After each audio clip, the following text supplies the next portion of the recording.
हिंदू नववर्ष गुढीपाडव्याच्या निमित्तानं ठाण्यातील गावदेवी मैदानात भव्य आणि आकर्षक महारांगोळी साकारण्यात आली आहे.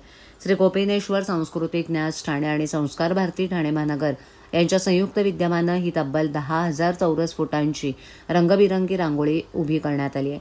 यंदा या महारांगोळीची संकल्पना वंदे मातरम या राष्ट्रभावनेवर आधारित असून देशभक्तीचा संदेश प्रभावीपणे मांडण्यात आला आहे. भारतमातेचे प्रतीक तिरंगा तसंच संस्कृती आणि एकात्मतेचं दर्शन घडवणारी विविध चित्र रांगोळीतून साकारण्यात आली आहेत.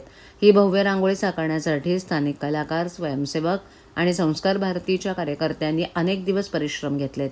त्यांच्या कलाकौशल्यामुळे गावदेवी मैदान देशभक्तीच्या रंगानं नटलंय.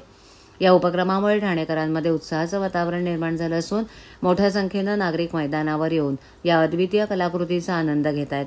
गुढीपाडव्याच्या पार्श्वभूमीवर साकारलेली ही वंदे मातरम महारांगोळी ठाण्याच्या सांस्कृतिक वैभवात भर घालणारी ठरली आहे.